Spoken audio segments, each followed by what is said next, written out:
So let's talk Brock though. We got to talk quarterback, right? Isn't that what Ira Miller taught us? You got to talk quarterback at least once a show. And I think it's interesting for him is there's a lot at stake for him the rest of the season. 4 games left plus playoffs. He started 5 games this season. He's 4-1. He's missed time. He signed that contract, and there's a lot of scrutiny on how he plays every single week. I mean, let's say he finishes the season 12-5 like we expect, or 13-4, goes deep in the playoffs, maybe goes to a Super Bowl.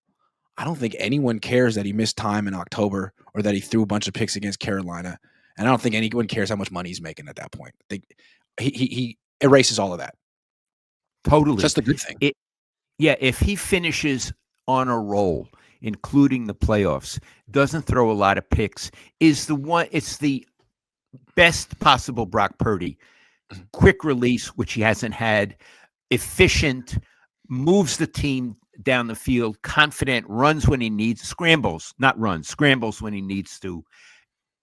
You forget every negative, you forget his contract, the whole thing. You forget Mac Jones. He's justified himself. Absolutely. And I mean, he could go to his 3rd NFC Championship game in 4 years. Yeah, that is a possible scenario. Certainly. So God love him. It's a possible scenario. Is there a possible not so great scenario? Yeah.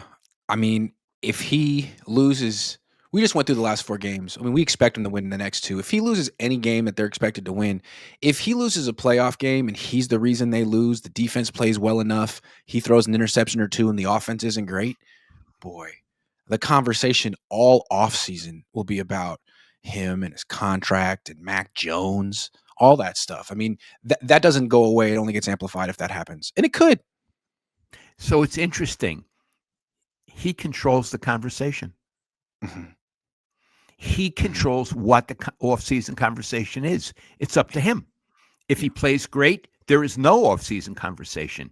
If he screws it up, there is an off-season conversation, and it's all in his hands. And as a competitor, he should welcome it. Absolutely. He should welcome it. I can do this. Yes.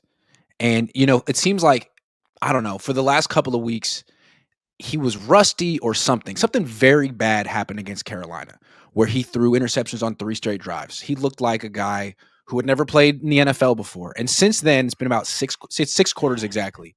Kyle Shanahan's been very cautious with the play calling and really hasn't put Brock in any positions where he would throw any interceptions, which is great. Get his confidence back. Absolutely. That's what he should do. But at a certain point in this stretch run, he's going to have to be Brock Purdy again. And we'll see how that goes. Yeah. So it's interesting. I want to look big picture for a moment. What we what we said about the Niners is this deep into the season, we don't quite know who they are. And what we're saying about the quarterback, same thing. Deep into the season, we don't quite know who he is. And I want to make another point about that. That's great. It's wonderful when fans and writers, journalists, have a season where there's still suspense, still questions to answer, and still resolution, that there will be a resolution down the line. This is a really satisfying, from my point of view, an exciting season because so much is still yet to be defined. And what I love so much about this season too is it's Brock's story. It wasn't for a while. It was Mac's story for a while, but this whole season's about Brock. And it's not about the fact that they lost Nick Bosa and Fred Warner. It's not about the defense anymore. When they gave Brock this contract, the whole point was he is so much more important than everyone else. He is the franchise core. He's the heir apparent to Steve Young and Joe Montana. So he can prove it right. I mean, he can lead this team back to the NFC Championship game in spite of all those injuries. And if he does that, he's a legend. Or he could keep throwing interceptions and keep people questioning whether he was, really that guy. I like what you're saying. Iggy, would it be fair to say that if I were a columnist still doing this, in the next 4 games, I could write every single column about Brock Purdy because he's the story of every game. I think so. Yeah. If they go to the NFC Championship game, it's going to be because of Brock. And if I they agree. lose early, it's gonna be because most likely Brock wasn't quite as good as they hoped he was. Although we'll see. Iggy, I don't talk to Brock. You do in group settings. Has his demeanor changed this season, or is he still exactly the same guy he was? He's very polished with the media, but I don't know that he's the same guy that he was. Like, for example, before week 4, he said something that really stuck out to me. He said if he's out there, he wants to be Brock Purdy. And he said he spoke in the third person. I think he's got a big ego. We all do. But he's supposed to be one of the best quarterbacks in the world. And I think he got a little threatened by Mac Jones doing his job for a fraction of the price. And he's a little self conscious about it right now.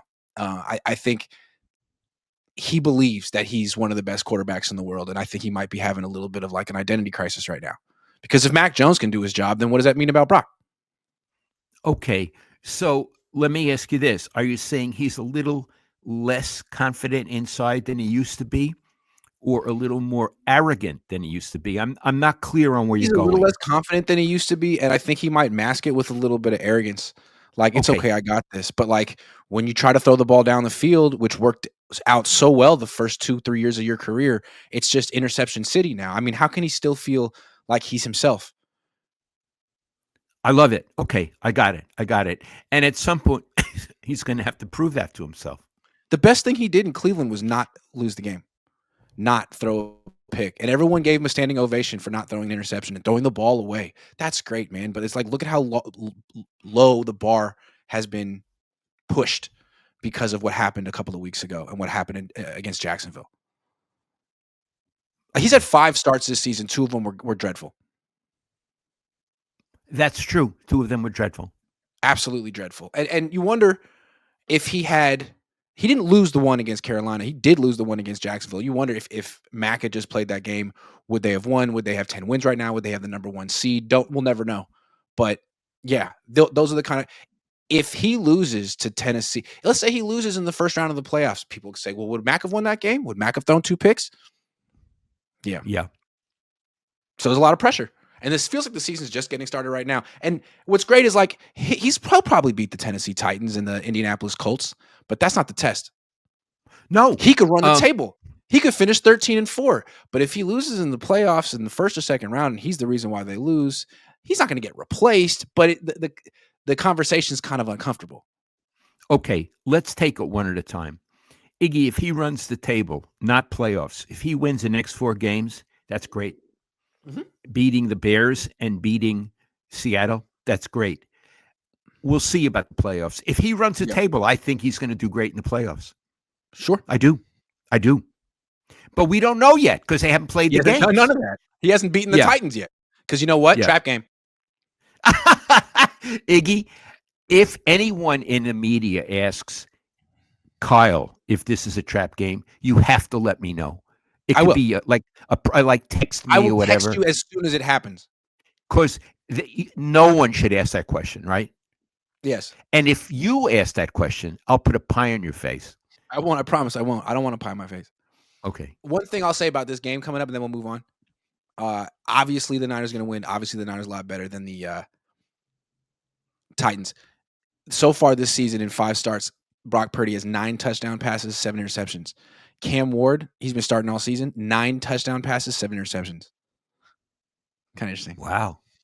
Just kind of Wow. shows how underwhelming Brock Purdy's been so far. Even if he is a really good quarterback, he hasn't really started to play like it yet. What's Mac Jones?